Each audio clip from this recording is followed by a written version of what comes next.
اس لیے ہم اصل مضمون سے پہلے اسلام سے پہلے عرب کی کیفیت بیان کریں گے، عرب اقوام اور ان کی معاشرت کا نقشہ کھینچیں گے، پھر وہ حالات بیان کریں گے جن میں رسول اللہ صلی اللہ علیہ وسلم کی بعثت ہوئی۔ لفظ عرب کے لغوی معنی صحرا اور بیاب و گیاہ زمین کے ہیں۔ عہد قدیم سے یہ لفظ جزیرہ نمائے عرب اور اس میں بسنے والی قوموں پر بولا گیا ہے۔ عرب کے مغرب میں بحر احمر اور جزیرہ نمائے سینا ہے۔ مشرق میں خلیج عرب اور جنوبی عراق کا ایک بڑا حصہ ہے۔ جنوب میں بحر عرب ہے جو در حقیقت بحر ہند کا پھیلاؤ ہے۔ شمال میں ملک شام اور کسی قدر شمالی عراق ہے۔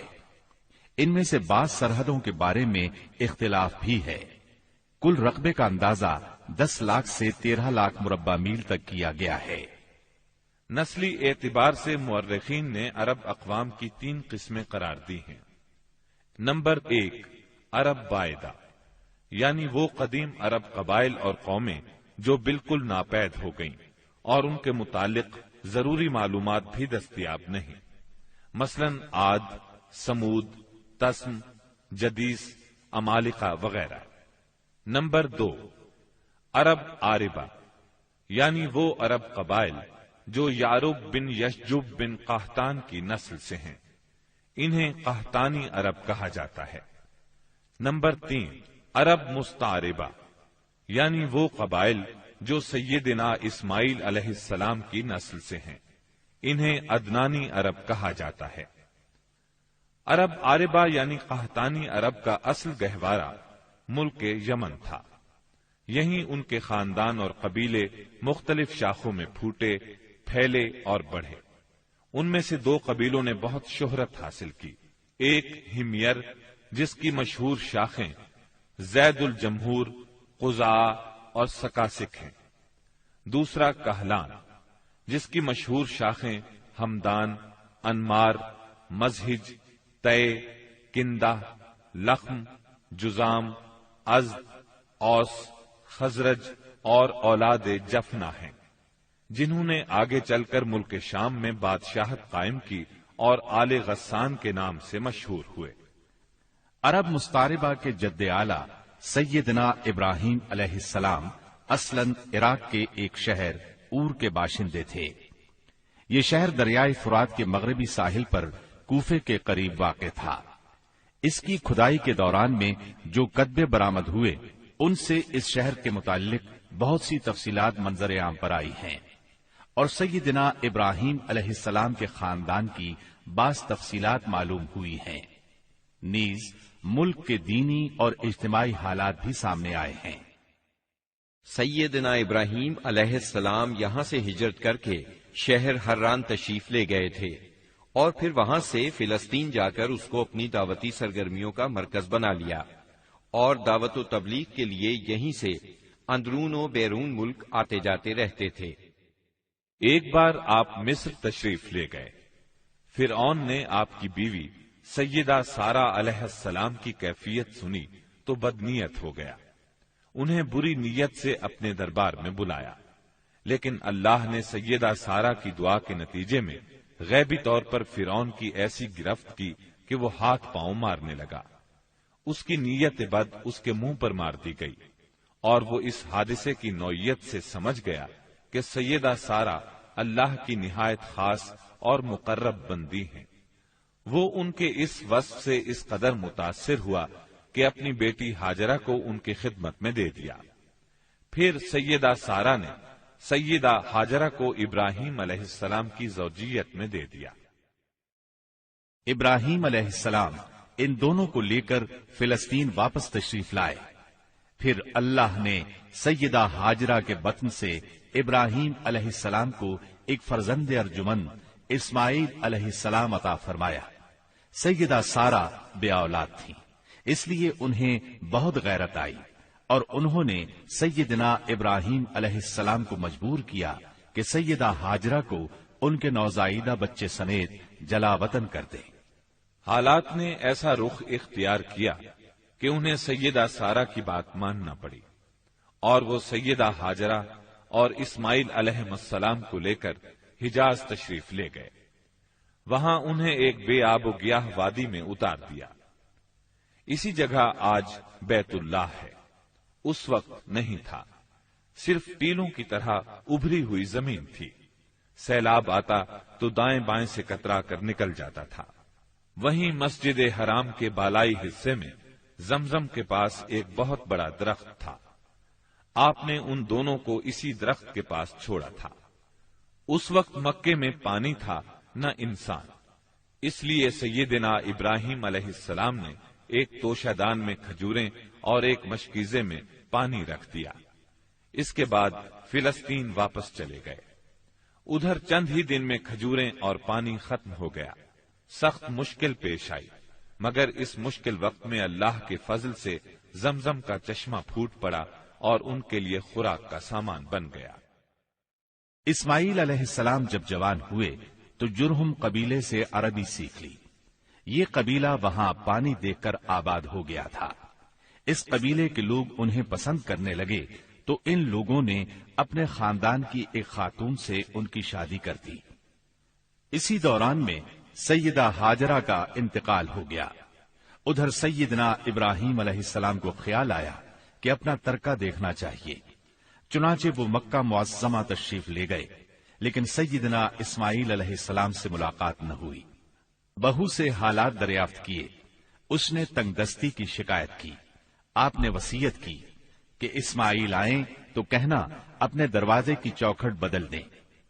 سیدنا اسماعیل علیہ السلام اس وصیت کا مطلب سمجھ گئے۔ انہوں نے بیوی کو طلاق دے دی اور ایک دوسری عورت سے شادی کر لی جو جرہم کے سردار مزاز بن عمرو کی صاحبزادی تھی۔ ان کی دوسری شادی کے بعد ایک بار پھر سیدنا ابراہیم علیہ السلام مکے تشریف لے گئے، مگر اس مرتبہ بھی سیدنا اسماعیل علیہ السلام سے ملاقات نہ ہو سکی۔ بہو سے حال پوچھا تو اس نے اللہ کی حمد و ثنا بیان کی۔ آپ نے وصیت کی کہ اسماعیل اپنے دروازے کی چوکھٹ برقرار رکھیں، اور فلسطین واپس ہو گئے۔ اللہ تعالی نے مزاز کی بیٹی سے اسماعیل علیہ السلام کو 12 بیٹے عطا فرمائے۔ ان 12 بیٹوں سے 12 قبیلے وجود میں آئے اور سب نے مکے ہی میں رہائش اختیار کی۔ ان کے حالات زمانے کی گرد میں دب کر رہ گئے۔ صرف نابت اور قیدار کی اولاد گمنامی سے محفوظ رہی۔ قیدار بن اسماعیل علیہ السلام کی نسل مکہ معظمہ ہی میں پھیلتی پھولتی رہی، یہاں تک کہ عدنان اور پھر ان کے بیٹے معد کا زمانہ آ گیا۔ عدنانی عرب کا سلسلہ نسب صحیح طور پر یہیں تک محفوظ ہے۔ عدنان نبی صلی اللہ علیہ وسلم کے سلسلہ نسب میں 21ویں پشت میں آتے ہیں۔ بہرحال معد کے بیٹے نزار سے کئی خاندان وجود میں آئے۔ دراصل نزار کے 4 بیٹے تھے اور ہر بیٹا ایک بڑے قبیلے کی بنیاد ثابت ہوا۔ چاروں کے نام یہ ہیں: ایاد، انمار، ربیہ اور مزر۔ ان میں سے آخری 2 قبیلوں کی شاخیں اور شاخوں کی شاخیں بہت زیادہ ہوئیں۔ چنانچہ ربیہ سے اسد بن ربیہ، انزا، عبد القیس، وائل، بکر، تغلب اور بنو حنیفہ وغیرہ وجود میں آئے۔ مزر کی اولاد 2 بڑے قبیلوں میں تقسیم ہوئی۔ نمبر 1 قیس اعلان بن مزر، نمبر 2 الیاس بن مزر۔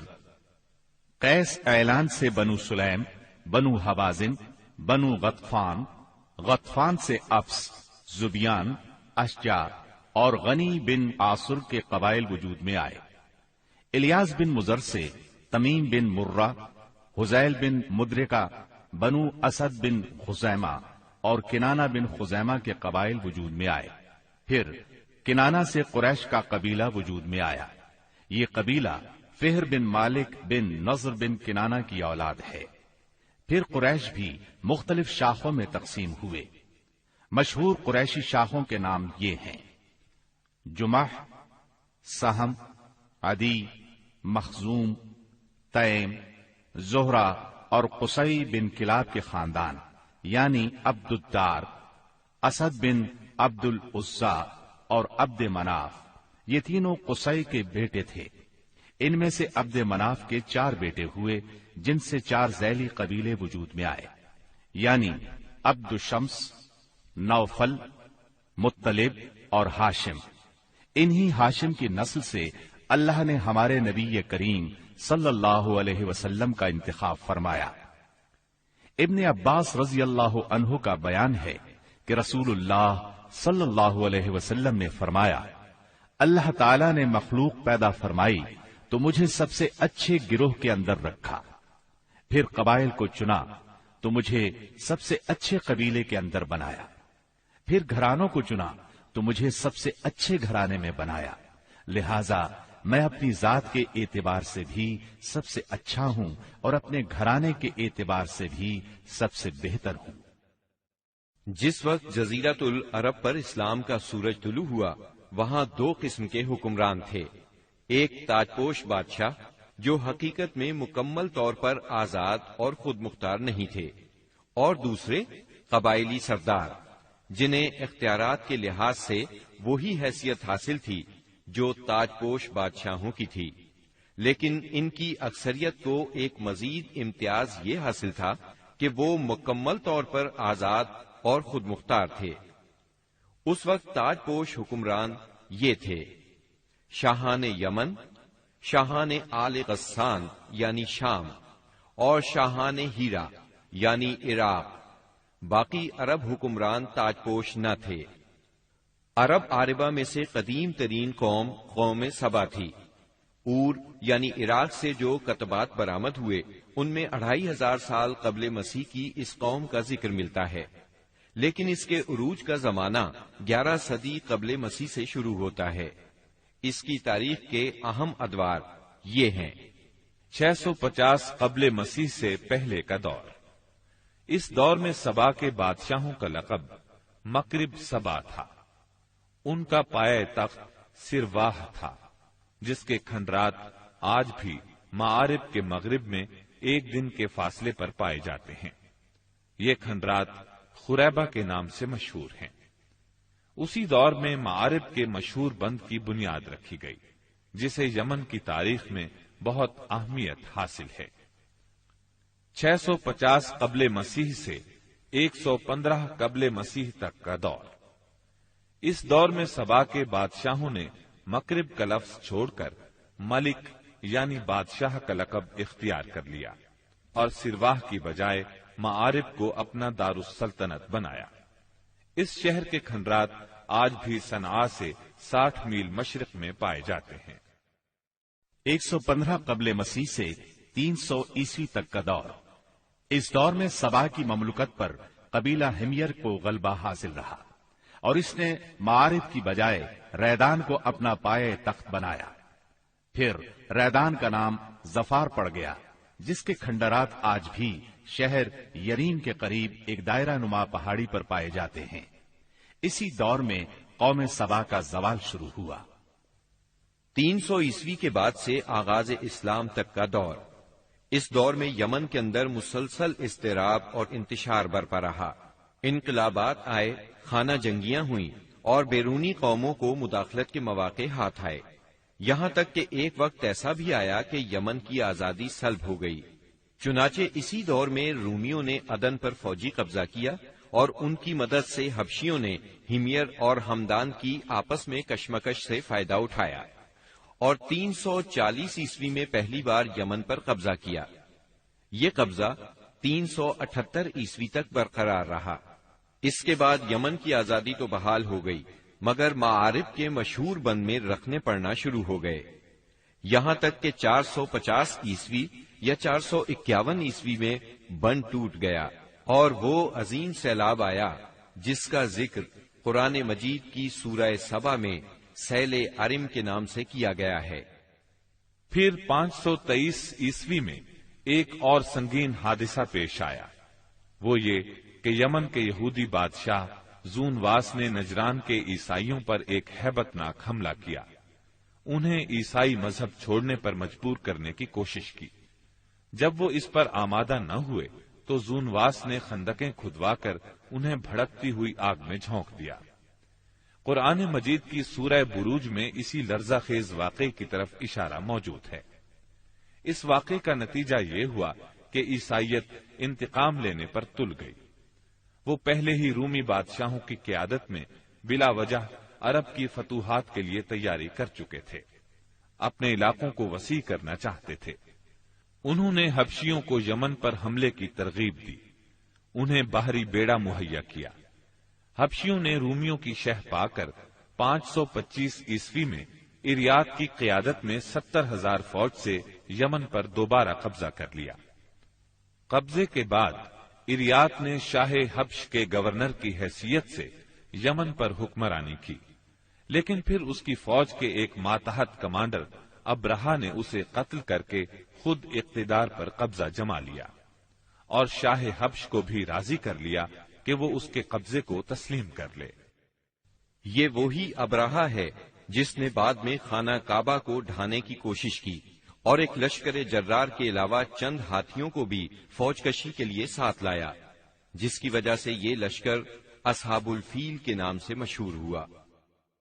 عراق اور اس کے نواحی علاقوں پر سائرس اعظم کے زمانے ہی سے اہل فارس کی حکمرانی چلی آ رہی تھی۔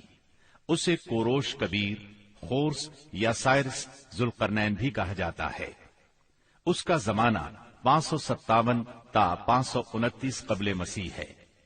اس کے مقابلے میں کسی کو آنے کی جرت نہیں تھی، یہاں تک کہ 326 قبل مسیح میں سکندر مقدونی نے دارا اول کو شکست دے کر فارسیوں کی طاقت توڑ دی، جس کے نتیجے میں ان کا ملک ٹکڑے ٹکڑے ہو گیا اور طوائف الملوکی شروع ہو گئی۔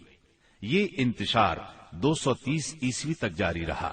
اسی دوران میں قحطانی قبائل نے اپنا وطن چھوڑ کر عراق کے ایک بہت بڑے اور شاداب سرحدی علاقے پر بود و باش اختیار کر لی۔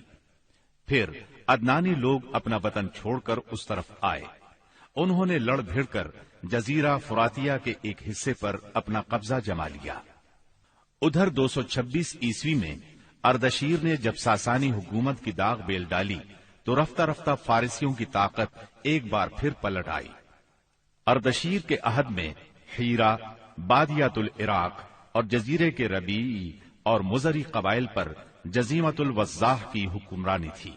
شاہان حیرہ کے پاس فارسی فوج کی ایک یونٹ ہمیشہ رہا کرتی تھی، جس سے بادیہ نشین عرب باغیوں کی سرکوبی کا کام لیا جاتا تھا۔ یہ بات تو مشہور ہے کہ مکے میں آبادی کا آغاز سیدنا اسماعیل علیہ السلام سے ہوا۔ آپ نے 137 سال کی عمر پائی اور تاحیات مکے کے سربراہ اور بیت اللہ کے متولی رہے۔ آپ کے بعد آپ کے 2 صاحبزادگان نابت پھر قیدار یا قیدار پھر نابت یکے بعد دیگرے مکے کے والی ہوئے۔ ان کے بعد ان کے نانا مزاز بن عمرو جرہمی نے اقتدار اپنے ہاتھ میں لے لیا۔ اس طرح مکے کی سربراہی بنو جرہم کی طرف منتقل ہو گئی اور ایک مدت تک انہی کے ہاتھ میں رہی۔ سیدنا اسماعیل علیہ السلام کا زمانہ قریباً 2000 برس قبل مسیح ہے۔ اس حساب سے مکے میں قبیلہ جرہم کا وجود کوئی 2100 برس تک رہا اور ان کی حکمرانی قریباً 2000 برس تک رہی۔ بنو خزاعہ نے مکہ پر قبضہ کرنے کے بعد بنو بکر کو شامل کیے بغیر تنہا اپنی حکمرانی قائم کی۔ البتہ 3 اہم اور امتیازی منصب مزری قبائل کے حصے میں آئے۔ نمبر 1، حاجیوں کو عرفات سے مزدلفہ لے جانا اور یوم النفر یعنی 13 ذی الحجہ کو مینا سے روانگی کا پروانہ دینا۔ یہ حج کے سلسلے کا آخری دن ہے۔ یہ اعزاز الیاس بن مزر کے خاندان بنو غوث بن مرہ کو حاصل تھا۔ یہ صوفہ کہلاتے تھے۔ نمبر 2، 10 ذی الحجہ کی صبح کو مزدلفہ سے مینا کی جانب افاضہ یعنی روانگی۔ یہ اعزاز بنو عدوان کو حاصل تھا۔ نمبر 3، حرام مہینوں کو آگے پیچھے کرنا۔ یہ اعزاز بنو کنانہ کی ایک شاخ بنو تمیم بن عدی کو حاصل تھا۔ مکہ معظمہ پر بنو خزاعہ کا اقتدار کوئی 300 برس تک قائم رہا۔ یہی زمانہ تھا جب عدنانی قبائل مکے اور حجاز سے نکل کر نجد، عراق کے اطراف اور بحرین وغیرہ میں پھیلے اور مکے کے اطراف میں قریش کی صرف چند شاخیں باقی رہیں مگر مکے کی حکومت اور بیت اللہ کی تولیت میں ان کا کوئی حصہ نہ تھا، یہاں تک کہ قصی بن کلاب کا دور آیا۔ قصی نے مکے کا بندوبست اس طرح کیا کہ قریش کو مکے کے اطراف سے بلا کر پورا شہر ان پر تقسیم کر دیا اور ہر خاندان کا ٹھکانہ مقرر کر دیا۔ البتہ مہینے آگے پیچھے کرنے والوں کو نیز آل صفوان، بنو عدوان اور بنو مرہ بن عوف کو ان کے مناصب پر برقرار رکھا، کیونکہ قصی سمجھتا تھا کہ یہ بھی دین ہے، اس میں رد و بدل کرنا درست نہیں۔ قصی کا ایک کارنامہ یہ بھی ہے کہ اس نے حرم کعبہ کے شمال میں دار الندوہ تعمیر کیا۔ اس کا دروازہ مسجد کی طرف تھا۔ دار الندوہ دراصل قریش کی پارلیمنٹ تھی، جہاں تمام بڑے بڑے اور اہم معاملات کے فیصلے ہوتے تھے۔ قریش پر دار الندوہ کے بڑے احسانات ہیں، کیونکہ یہ ان کے اتحاد کا ضامن تھا اور یہیں ان کے الجھے ہوئے مسائل احسن طریقے سے طے ہوتے تھے۔ قصی کو سربراہی اور عظمت کے یہ مرتبے حاصل تھے۔ نمبر 1، دار الندوہ کی صدارت، جہاں بڑے بڑے معاملات کے بارے میں مشورے ہوتے تھے اور جہاں یہ لوگ اپنی بیٹیوں کی شادیاں بھی کرتے تھے۔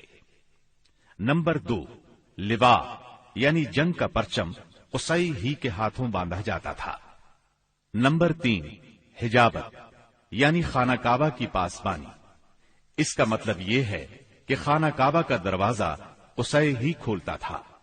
خانہ کعبہ کی خدمت اسی کے ذمے تھی، چابی بردار بھی وہی تھا۔ نمبر 4، سقایا یعنی پانی پلانا۔ اس کی صورت کچھ یوں تھی کہ حوض میں حاجیوں کے لیے پانی بھر دیا جاتا تھا، اس میں کچھ کھجور اور کشمش ڈال کر اسے شیریں بنایا جاتا تھا۔ حجاج جب مکے آتے تو اسے پیتے تھے۔ نمبر 5، رفادہ یعنی حاجیوں کی میزبانی۔ حاجیوں کے لیے بطور ضیافت کھانا تیار کیا جاتا تھا۔ اس مقصد کے لیے قصی نے قریش پر ایک خاص رقم مقرر کر رکھی تھی۔ یہ رقم حج کے موسم میں قصی کے پاس جمع ہو جاتی تھی۔ وہ اس رقم سے حاجیوں کے لیے کھانا تیار کراتا تھا۔ جو لوگ تنگ دست ہوتے یا جن کے پاس توشہ نہ ہوتا وہ یہی کھانا کھاتے تھے۔ ان کے علاوہ کچھ اور عہدے بھی تھے جنہیں قریش نے آپس میں تقسیم کر رکھا تھا۔ ان کی تفصیل یہ ہے۔ نمبر 1، ایسار یعنی فال گیری، قسمت کا حال دریافت کرنے کے لیے بتوں کے پاس جو تیر رکھے رہتے تھے ان کی تولیت۔ یہ منصب بنو جمح کو حاصل تھا۔ نمبر 2، مالیات کا نظم یعنی بتوں کا تقرب حاصل کرنے کے لیے جو نذرانے اور قربانیاں پیش کی جاتی تھیں ان کا انتظام کرنا، جھگڑوں اور مقدمات کا فیصلہ کرنا، یہ کام بنو سہم کو سونپا گیا۔ نمبر 3، شورا، یہ اعزاز بنو اسد کو حاصل تھا۔ نمبر 4، اشناق یعنی دیت اور جرمانوں کا نظم۔ اس منصب پر بنو تیم فائز تھے۔ نمبر 5، عقاب یعنی قومی پرچم اٹھانا، یہ بنو امیہ کا کام تھا۔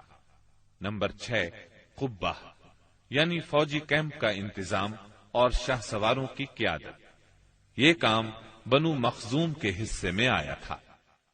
نمبر 7، سفارت، یہ منصب بنو عدی کا تھا۔ ہم قحطانی اور عدنانی قبائل کے وطن چھوڑنے کا ذکر کر چکے ہیں۔ ان قبائل میں سرداری نظام رائج تھا۔ قبیلے خود اپنا سردار مقرر کرتے تھے۔ قبائلی سرداروں کا درجہ اپنی قوم میں بادشاہوں جیسا تھا۔ قبیلہ صلح اور جنگ میں بہرحال اپنے سردار کے فیصلے کا پابند ہوتا تھا۔ سردار کو وہی اقتدار اور اختیارات حاصل تھے جو کسی بادشاہ کو ہوا کرتے ہیں۔ حتیٰ کہ بعض سرداروں کا یہ حال تھا کہ اگر کبھی وہ بگڑ جاتے تھے تو ہزاروں تلواریں بے نیام ہو جاتی تھیں، اور وہ یہ بھی نہیں پوچھتے تھے کہ سردار کے غصے کا سبب کیا ہے۔ اب رہا سیاسی حالات کا مسئلہ۔ جزیرت العرب کے 3 سرحدی علاقے تھے۔ یہ تینوں غیر ممالک کے پڑوس میں تھے۔ ان کی سیاسی حالت سخت پریشان کن تھی۔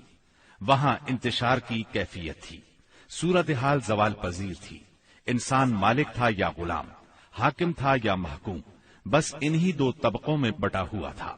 تمام تر فوائد سربراہوں کو، خاص طور پر غیر ملکی سربراہوں کو حاصل تھے، اور سارا بوجھ غلاموں کے سر تھا۔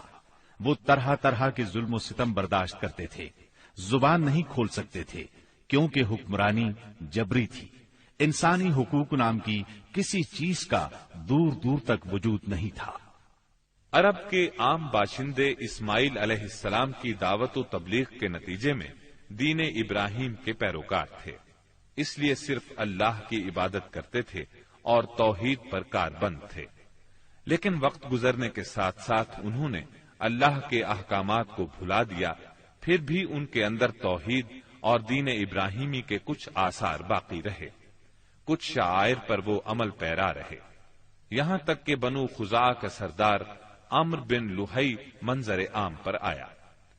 اس کی نشو و نما نیکی، صدقہ و خیرات اور دینی باتوں سے گہری دلچسپی پر ہوئی تھی، اس لیے لوگوں نے اسے محبت کی نظر سے دیکھا، اسے بڑا عالم اور اللہ کا ولی سمجھ کر اس کی پیروی کی۔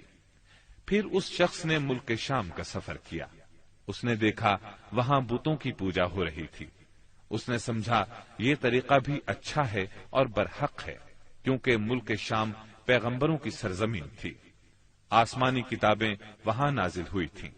چنانچہ واپسی پر وہ وہاں سے اپنے ساتھ حبل بت بھی لے آیا اور اسے خانہ کعبہ کے اندر نصب کر دیا، اور اہل مکہ کو اللہ کے ساتھ شرک کی دعوت دی۔ اہل مکہ نے اس پر لبیک کہا۔ اس کے بعد بہت جلد حجاز کے باشندے بھی شامل ہو گئے، وہ بھی ان کے نقش قدم پر چل پڑے۔ اس طرح عرب میں بت پرستی کا آغاز ہوا۔ حبل کے علاوہ عرب کے قدیم ترین بتوں میں سے ایک منات تھا۔ یہ بحر احمر کے ساحل پر قدید کے قریب مشلل میں نصب تھا۔ اس کے بعد طائف میں لات نامی بت وجود میں آیا، پھر وادی نخلا میں عزا کا بت نصب کیا گیا۔ یہ تینوں عرب کے سب سے بڑے بت تھے۔ اس کے بعد حجاز کے ہر خطے میں شرک کی کثرت اور بتوں کی بھرمار ہو گئی۔ کہا جاتا ہے کہ ایک جن عمرو بن لحی کے تابع تھا، اس نے بتایا کہ قوم نوح کے بت یعنی ود، سوا، یغوث، یعوق اور نصر جدہ میں دفن ہیں۔ اس اطلاع پر عمرو بن لحی جدہ گیا اور ان بتوں کو کھود نکالا، پھر ان کو تہامہ لایا، اور جب حج کا زمانہ آیا تو انہیں مختلف قبائل کے حوالے کیا۔ یہ قبائل ان بتوں کو اپنے اپنے علاقوں میں لے گئے۔ اس طرح ہر قبیلے میں، پھر ہر گھر میں ایک ایک بت ہو گیا۔ اسی پر بس نہیں کی گئی، اس کے بعد مشرکین نے مسجد حرام کو بھی بتوں سے بھر دیا۔ چنانچہ جب مکہ فتح ہوا تو بیت اللہ اور اس کے گردا گرد 360 بت تھے، جن کو خود رسول اللہ صلی اللہ علیہ وسلم نے اپنے دستے مبارک سے توڑا۔ آپ ہر ایک بت کو چھڑی سے ٹھوکر مارتے اور وہ گر جاتا۔ پھر آپ نے حکم دیا، ان تمام بتوں کو مسجد حرام سے باہر نکال دو۔ چنانچہ ان سارے بتوں کو مسجد حرام سے باہر نکال کر جلا دیا گیا۔ غرض شرک اور بت پرستی اہل جاہلیت کے دین کا سب سے بڑا مظہر بن چکی تھی، اور ان لوگوں کو یہ گھمنڈ بھی تھا کہ وہ سیدنا ابراہیم علیہ السلام کے دین پر ہیں۔ پھر اہل جاہلیت کے یہاں بت پرستی کے کچھ خاص طریقے بھی رائج تھے، جو زیادہ تر عمرو بن لحی کے گھڑے ہوئے تھے۔ یہ جاہل لوگ سمجھتے تھے کہ عمرو بن لحی کے طریقے دین ابراہیمی میں تبدیلی نہیں بلکہ بدعت حسنہ ہیں۔ ان میں بت پرستی کی کیا کیا رسمیں رائج تھیں، اس کی تفصیل بھی سن لیں۔ نمبر 1، اس دور کے جاہل مشرک بتوں کے پاس مجاور بن کر بیٹھتے تھے، ان کی پناہ ڈھونڈتے تھے، انہیں زور زور سے پکارتے تھے، حاجت روائی اور مشکل کشائی کے لیے ان کو پکارتے تھے اور سمجھتے تھے کہ وہ اللہ سے سفارش کر کے ہماری مراد پوری کرا دیں گے۔ نمبر 2، وہ بتوں کا حج اور طواف کرتے تھے، ان کے سامنے عجز و نیاز سے پیش آتے تھے اور انہیں سجدہ کرتے تھے۔ نمبر 3، بتوں کے لیے نذرانے اور قربانیاں پیش کرتے اور قربانی کے ان جانوروں کو کبھی بتوں کے آستانوں پر لے جا کر ذبح کرتے تھے اور کبھی کسی اور جگہ ذبح کر لیتے تھے، مگر بتوں کے نام پر ذبح کرتے تھے۔ ذبح کی ان دونوں صورتوں کا ذکر اللہ تعالی نے سورۃ المائدہ کی آیت نمبر 3 میں کیا ہے۔ وما ذبح على النصب، یعنی وہ جانور بھی حرام ہیں جو آستانوں پر ذبح کیے گئے ہوں۔ دوسری جگہ یعنی سورہ انعام کی آیت 121 میں فرماتے ہیں ولا تأكلوا مما لم يذكر اسم الله عليه، یعنی اس جانور کا گوشت مت کھاؤ جس پر اللہ کا نام نہ لیا گیا ہو۔ نمبر 4، بتوں کا قرب حاصل کرنے کا ایک طریقہ یہ بھی تھا کہ مشرقین اپنی سمجھ کے مطابق اپنے کھانے پینے کی چیزوں اور اپنی کھیتی اور چوپائے کی پیداوار کا ایک حصہ بتوں کے لیے خاص کرتے تھے۔ اس سلسلے میں ان کا دلچسپ رواج یہ تھا کہ وہ اللہ کے لیے بھی اپنی کھیتی اور جانوروں کی پیداوار کا ایک حصہ خاص کرتے تھے، پھر مختلف اسباب کی بنا پر اللہ کا حصہ تو بتوں کی طرف منتقل کر سکتے تھے، لیکن بتوں کا حصہ کسی بھی حال میں اللہ کی طرف منتقل نہیں کر سکتے تھے۔ اس بری عادت کا تذکرہ بھی اللہ تعالی نے سورہ انعام کی آیت 136 میں کیا ہے۔ اللہ نے جو کھیتی اور چوپائے پیدا کیے ہیں اس کا ایک حصہ انہوں نے اللہ کے لیے مقرر کیا، اور بذام خود کہتے ہیں کہ یہ اللہ کے لیے ہے اور یہ ہمارے شرکاء کے لیے ہے۔ تو جو ان کے شرکاء کے لیے ہوتا ہے وہ تو اللہ کے لیے نہیں پہنچتا، مگر جو اللہ کے لیے ہوتا ہے وہ ان کے شرکاء تک پہنچ جاتا ہے۔ کتنا برا ہے وہ فیصلہ جو یہ لوگ کرتے ہیں۔ نمبر 5، بتوں کا قرب حاصل کرنے کا ایک طریقہ یہ بھی تھا کہ وہ مشرکین کھیتی اور چوپایوں میں مختلف قسم کی نظریں مانتے تھے۔ اللہ تعالی سورہ انعام کی آیت 138 میں فرماتے ہیں وقالوا هذه أنعام وحرث حجر لا يطعمها إلا من نشاء بزعمهم وأنعام حرمت ظهورها وأنعام لا يذكرون اسم الله عليها افتراء عليه۔ ان مشرکین نے اپنے خیال پر یہ بھی کیا کہ یہ چوپائے اور کھیتیاں ممنوع ہیں، انہیں وہی کھا سکتا ہے جسے ہم چاہیں، اور یہ وہ چوپائے ہیں جن کی پیٹھ حرام کی گئی ہے، یعنی نہ ان پر سواری کی جا سکتی ہے اور نہ سامان لادا جا سکتا ہے، اور کچھ چوپائے ایسے ہیں جن پر یہ لوگ اللہ پر افتراء کرتے ہوئے اللہ کا نام نہیں لیتے۔ یہ تھے ان کے عقائد۔ انہی جانوروں میں بحیرہ، صائبہ، وسیلہ اور حام تھے۔ سیرت نگار ابن اسحاق کہتے ہیں بحیرہ صائبہ کی بچی کو کہا جاتا ہے اور صائبہ اس اونٹنی کو کہا جاتا ہے جس سے پے در پے 10-12 مادہ بچے پیدا ہوں، درمیان میں کوئی نر نہ ہو۔ ایسی اونٹنی کو آزاد چھوڑ دیا جاتا تھا، اس پر سواری نہیں کی جاتی تھی، اس کے بال بھی نہیں کاٹے جاتے تھے، اور مہمان کے سوا اس کا دودھ کوئی نہیں پی سکتا تھا۔ اس کے بعد یہ اونٹنی جو مادہ بچہ جنتی، اس کا کان چیر دیا جاتا اور اسے بھی اس کی ماں کے ساتھ آزاد چھوڑ دیا جاتا، اس پر سواری بھی نہ کی جاتی، اس کے بال نہ کاٹے جاتے، اور مہمان کے سوا کوئی اس کا دودھ نہ پیتا۔ اسی کو بحیرہ کہتے ہیں اور صائبہ اس کی ماں ہے۔ وسیلہ اس بکری کو کہا جاتا تھا جو 5 مرتبہ پے در پے 2 مادہ بچے جنتی تھی، یعنی 5 بار میں 10 مادہ بچے پیدا ہوتے، درمیان میں کوئی نر نہ پیدا ہوتا۔ اس بکری کو اس لیے وسیلہ کہا جاتا تھا کہ وہ سارے مادہ بچوں کو ایک دوسرے سے جوڑ دیتی تھی۔ اس کے بعد اس بکری سے جو بچے پیدا ہوتے انہیں صرف مرد کھا سکتے تھے، عورتیں نہیں کھا سکتی تھیں۔ البتہ اگر کوئی بچہ مردہ پیدا ہوتا تو اس کو مرد عورت سبھی کھا سکتے تھے۔ حام اس نر اونٹ کو کہتے تھے جس کی جفتی سے پے در پے 10 مادہ بچے پیدا ہوتے، درمیان میں نر نہ پیدا ہوتا۔ ایسے اونٹ کی پیٹھ محفوظ کر دی جاتی تھی، نہ اس پر سواری کی جاتی، نہ بال کاٹے جاتے، بلکہ اسے اونٹوں کے ریوڑ میں جفتی کے لیے آزاد چھوڑ دیا جاتا، اس کے سوا اس سے کوئی اور فائدہ نہ اٹھایا جاتا۔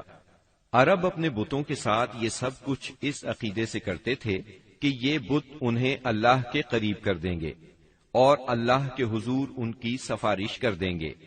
چنانچہ مشرکین جو کہتے تھے، قرآن کریم میں اللہ تعالیٰ نے سورہ زمر کی آیت نمبر 3 میں اس طرح تذکرہ کیا ہے، لا نعبدهم إلا ليقربونا إلى الله زلفى، ہم ان کی عبادت صرف اس لیے کر رہے ہیں کہ وہ ہمیں اللہ کے قریب کر دیں۔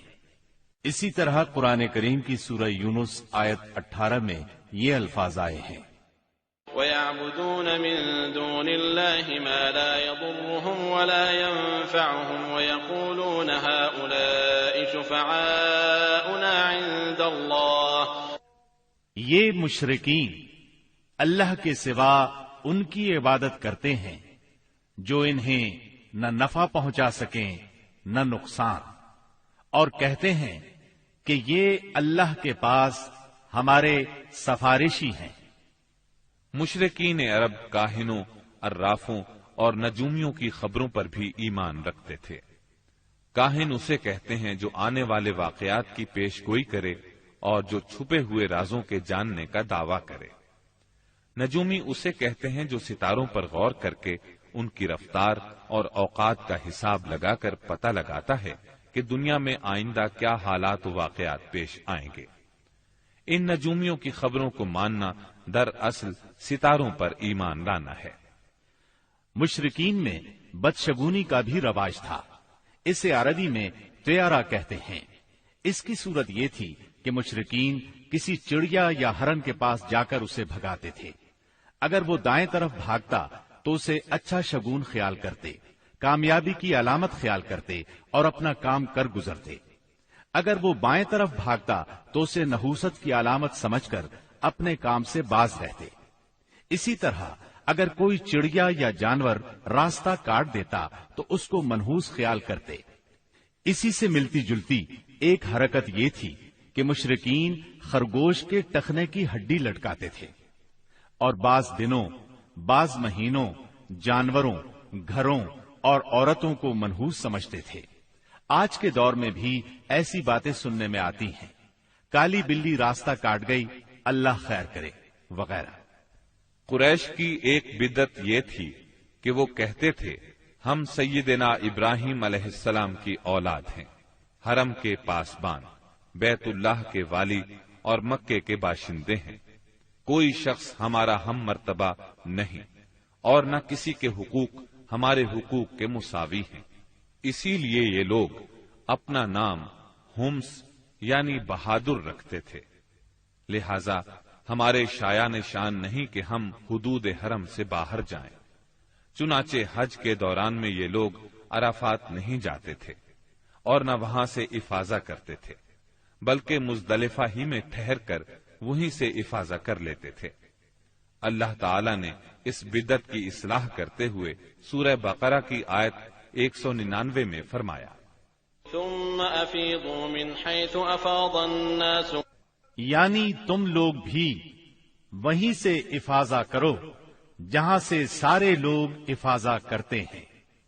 ان کی ایک بدعت یہ بھی تھی کہ انہوں نے بیرون حرم کے باشندوں کو حکم دے رکھا تھا کہ وہ حرم میں آنے کے بعد پہلا طواف ہمس سے حاصل کیے ہوئے کپڑوں ہی میں کریں۔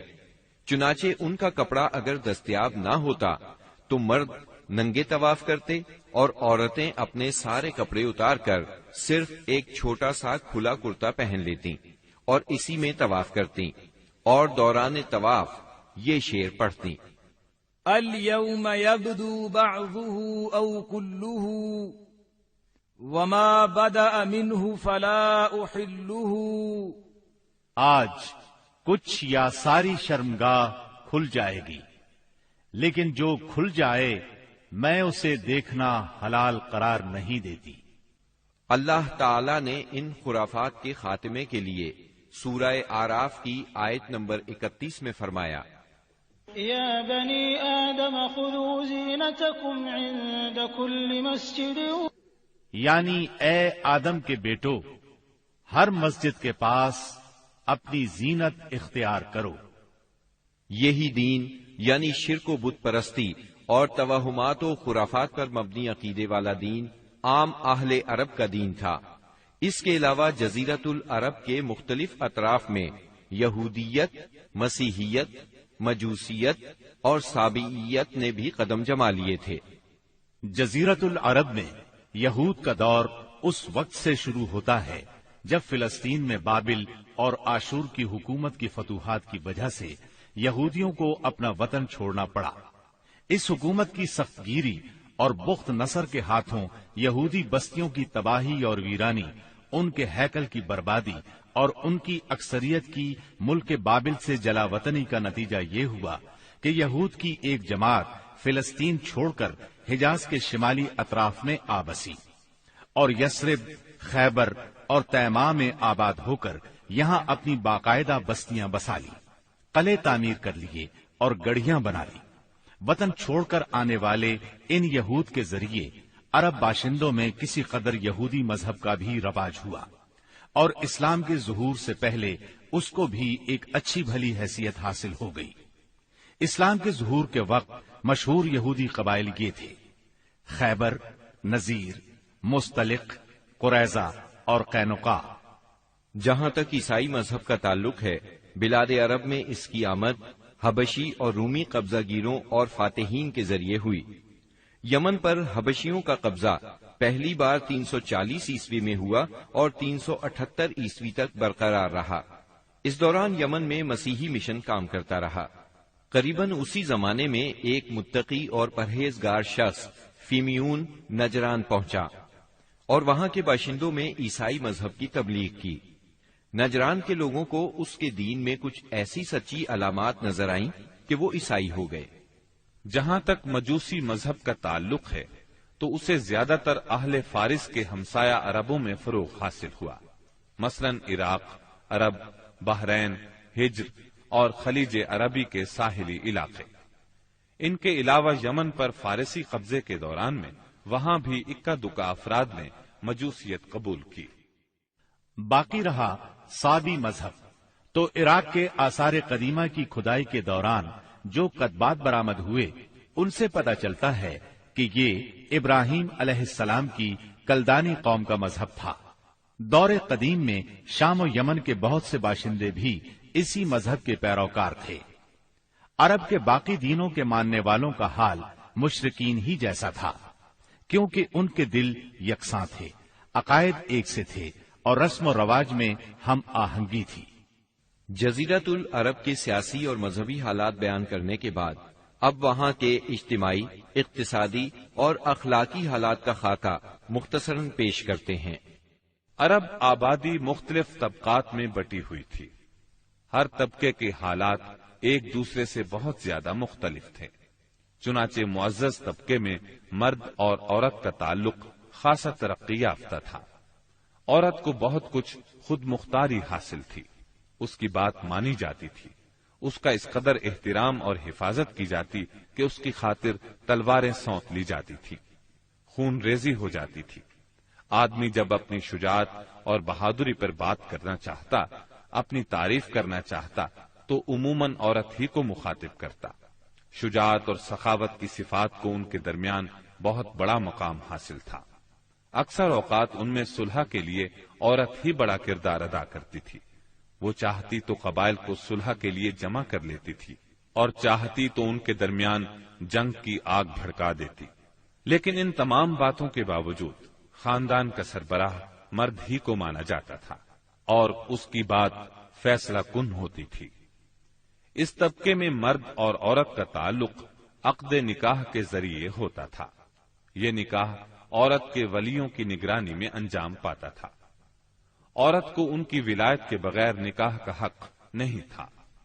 ایک طرف طبقہ اشراف یعنی معزز لوگوں کا یہ حال تھا تو دوسری طرف دوسرے طبقات میں مرد عورت کے اختلاط کی اور بھی کئی صورتیں تھیں، جنہیں بدکاری، بے حیائی، فحاشی اور زناکاری کے سوا کوئی اور نام نہیں دیا جا سکتا۔ زمانہ جاہلیت میں کسی حد کے بغیر متعدد بیویاں رکھنا ایک عام بات تھی۔ لوگ 2 سگی بہنوں کو بھی بیک وقت اپنے نکاح میں رکھ لیتے تھے۔ باپ کے بیوی کو طلاق دینے کے بعد یا اس کے فوت ہونے پر بیٹا اپنی سوتیلی ماں سے بھی نکاح کر لیتا تھا۔ طلاق کا اختیار مرد کو حاصل تھا اور اس کی کوئی حد مقرر نہیں تھی۔ زناکاری تمام طبقات میں عروج پر تھی، کوئی طبقہ یا انسانوں کی کوئی قسم اس سے مستثنا نہ تھی۔ البتہ کچھ مرد اور کچھ عورتیں ایسے ضرور تھے جنہیں اپنی بڑائی کا احساس اس برائی کی کیچڑ میں لت پت ہونے سے باز رکھتا تھا۔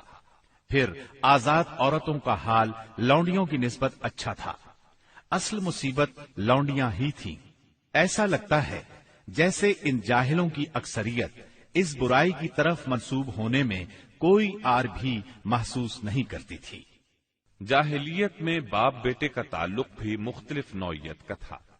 کچھ تو ایسے تھے جو کہتے تھے انما اولادنا بیننا اکبادنا تمشی علی الارض، یعنی ہماری اولاد ہمارے کلیجے ہیں جو روئے زمین پر چلتے پھرتے ہیں۔ جبکہ دوسری طرف کچھ لوگ ایسے بھی تھے جو لڑکیوں کو رسوائی اور خرچ کے خوف سے زندہ دفن کر دیتے تھے اور بچوں کو فقر و فاقے کے ڈر سے مار ڈالتے تھے۔ تاہم یہ کہنا مشکل ہے کہ یہ سنگ دلی بڑے پیمانے پر رائج تھی، کیونکہ عرب اپنے دشمنوں سے اپنی حفاظت کے لیے دوسروں کی بنسبت کہیں زیادہ اپنی اولاد کو بہتر سمجھتے تھے اور اس بات کا احساس بھی رکھتے تھے۔ مطلب یہ کہ مجموعی طور پر ان کی حالت بہت کمزور تھی، عقل سے عاری تھی اور ذلت میں گھری ہوئی تھی۔ جہالت نے ان کو اپنے گھیرے میں لیا ہوا تھا۔ خرافات کا دور دورہ تھا، لوگ جانوروں جیسی زندگی گزار رہے تھے۔ عورت بیچی اور خریدی جاتی تھی، بعض اوقات اس سے مٹی اور پتھر جیسا سلوک کیا جاتا تھا۔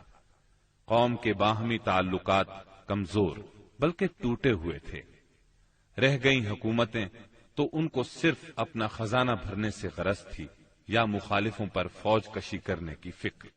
اقتصادی حالت بھی خراب تھی، صرف تجارت ان کے نزدیک ضروریات زندگی حاصل کرنے کا سب سے اہم ذریعہ تھی، اور تجارت کے لیے امن و سلامتی کی فضا کا ہونا ضروری ہے، ورنہ تجارتی آمد و رفت نہیں ہو سکتی۔ جبکہ ان کا حال یہ تھا کہ سوائے حرمت والے مہینوں کے امن اور سلامتی کا کہیں وجود نہ تھا۔ یہی وجہ ہے کہ صرف حرمت والے مہینوں میں عرب کے مشہور بازار اوکاز، ذی المجاز اور مجنہ لگتے تھے۔ جہاں تک صنعتوں کا معاملہ ہے تو عرب اس میدان میں ساری دنیا سے پیچھے تھے۔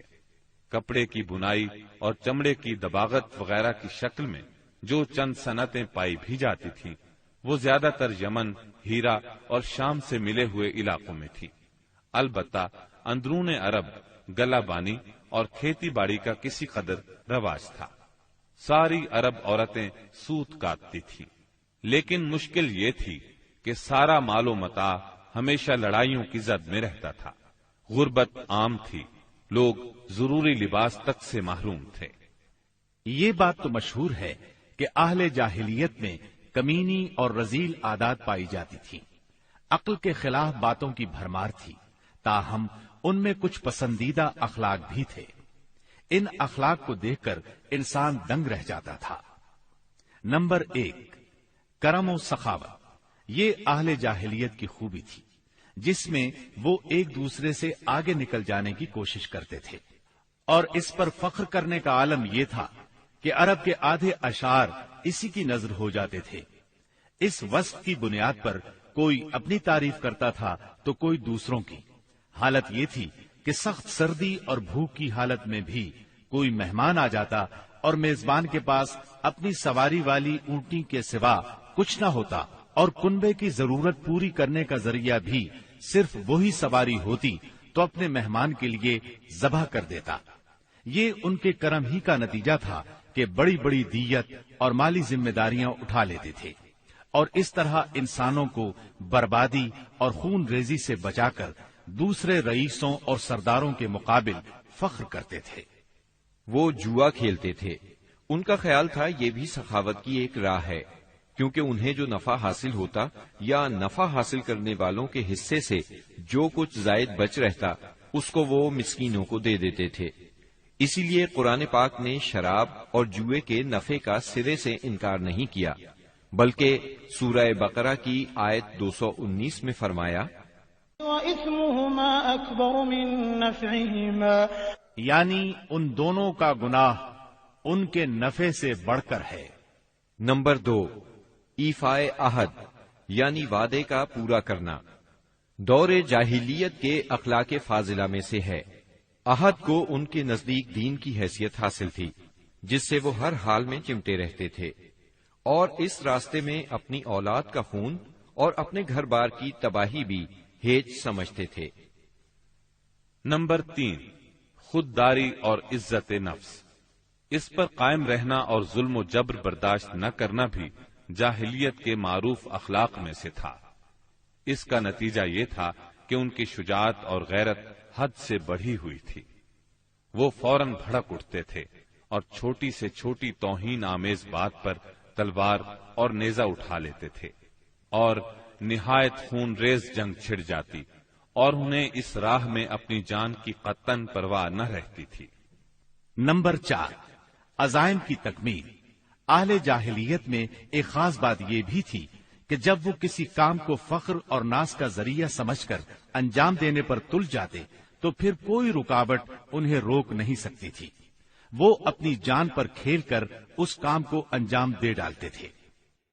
نمبر 5، حلم، بردباری اور سنجیدگی، یہ خوبی بھی ان کے نزدیک قابل تعریف تھی، لیکن چونکہ ان میں شجاعت حد سے بڑھ کر تھی، ہر وقت جنگ و جدل پر آمادہ رہتے تھے، اس لیے یہ عادت بہت کم پائی جاتی تھی۔ نمبر 6، بدوی سادگی، یعنی رہن سہن کی الجھنوں اور داؤ پیچ سے ناواقف تھے۔ اس کا نتیجہ یہ تھا کہ ان میں سچائی اور امانت پائی جاتی تھی، دھوکہ دہی، بد عہدی سے دور تھے اور نفرت کرتے تھے۔ ہم سمجھتے ہیں کہ جزیرت العرب کو ساری دنیا سے جو جغرافیائی نسبت حاصل تھی، اس کے علاوہ یہی وہ قیمتی اخلاق تھے جن کی وجہ سے اہل عرب کو بنی نوع انسان کی قیادت اور رسالت عامہ کا بوجھ اٹھانے کے لیے منتخب کیا گیا تھا، کیونکہ یہ اخلاق اگرچہ بعض اوقات شر اور فساد کا سبب بن جاتے تھے اور ان کی وجہ سے المناک حادثات بھی پیش آ جاتے تھے، لیکن اپنی نوعیت کے بڑے قیمتی اخلاق تھے۔ یہ تھوڑی سی اصلاح کے بعد انسانی معاشرے کے لیے نہایت مفید بن سکتے تھے، اور یہی کام اسلام نے انجام دیا۔ غالباً ان کے اخلاق میں بھی ایفائے عہد کے بعد عزت نفس اور عزم کی پختگی سب سے زیادہ قیمتی اور نفع بخش جوہر تھا، کیونکہ اس زبردست قوت اور پختہ ارادے کے بغیر شر و فساد کا خاتمہ اور نظام عدل کا قیام ممکن نہیں۔ اہل جاہلیت کے کچھ اور بھی اچھے اخلاق تھے، لیکن ان سب کو بیان کیا جائے تو بات بہت طویل ہو جائے گی، لہذا انہی پر اکتفا کرتے ہوئے ہم آگے چلتے ہیں۔ ہمارے رسول مقبول محمد صلی اللہ علیہ وسلم کی ولادت باسعادت موسم بہار میں پیر کے دن صبح صادق کے بعد اور طلوع آفتاب سے پہلے 9 ربیع الاول سن عام الفیل 20 یا 22 اپریل 571 عیسوی کو مکہ مکرمہ میں ہوئی۔ پیر کا دن آپ کی مبارک زندگی میں بڑی اہمیت کا حامل ہے۔ سیدنا ابن عباس رضی اللہ عنہ فرماتے ہیں کہ آپ پیر کو پیدا ہوئے، پیر کے دن آپ کو نبوت سے سرفراز فرمایا گیا، سوموار ہی کو مکے سے مدینے کی طرف ہجرت کے لیے نکلے، سوموار ہی کو آپ مدینہ منورہ تشریف لائے، اور آپ نے پیر ہی کے دن اس دار فانی کو خیر باد کہا۔ آپ کے پیدا ہوتے ہی آپ کے دادا عبد المطلب آپ کو گود میں اٹھا کر خانہ کعبہ میں لے گئے، آپ کے لیے دعا کی اور محمد نام رکھا۔ پوتے کی پیدائش کی خوشی میں 7ویں دن اپنے قبیلے کی دعوت کی۔ لوگوں نے آپ کے دادا سے پوچھا، آپ نے نومولود کا نام دوسرے لوگوں کے ناموں جیسا کیوں نہیں رکھا؟ انہوں نے جواب دیا، میں چاہتا ہوں میرے پوتے پر اس نام کا اثر پڑے اور میرا پوتا تعریف و توصیف حاصل کرے۔ آپ کی والدہ سیدہ آمنہ نے آپ کا نام احمد رکھا۔ انجیل میں بطور پیشگوئی آپ کے 2 نام آئے ہیں، فارقلید اور منہمنا۔ قرآن مجید کی سورہ انبیاء آیت 107 میں اللہ تعالی نے آپ کو رحمت للعالمین کہا ہے۔ وما ارسلناك الا رحمة للعالمین، یعنی ہم نے آپ کو تمام جہانوں کے لیے رحمت بنا کر بھیجا ہے۔ آپ کا نسب نامہ اس طرح ہے: محمد بن عبداللہ بن عبد المطلب بن ہاشم بن عبد مناف بن قصی بن کلاب بن مرہ بن کعب بن لعی بن غالب بن فہر بن مالک بن نذر بن کنانہ بن خزیمہ بن مدرکہ بن الیاس بن مزر بن نزار بن معد بن عدنان۔ اس بات پر سب کا اتفاق ہے کہ عدنان سیدنا اسماعیل علیہ السلام کی نسل سے ہیں، لیکن دونوں کے درمیان میں کتنی پشتیں ہیں اور ان کے نام کیا کیا ہیں، اس میں بہت اختلاف پایا جاتا ہے۔ آپ کی والدہ کا نام سیدہ آمنہ تھا۔ سیدہ آمنہ کے والد وہب بن عبد مناف بن زہرہ بن کلاب تھے۔ یہ وہی کلاب ہیں جو والد کی طرف سے بھی نبی صلی اللہ علیہ وسلم کے نسب نامے میں آتے ہیں۔ ان کا اصل نام عروہ یا حکیم تھا، لیکن کتوں کے ذریعے بکثرت شکار کھیلا کرتے تھے، اس لیے کلاب کے نام سے مشہور ہو گئے۔ عربی میں کلاب کتوں کو کہتے ہیں۔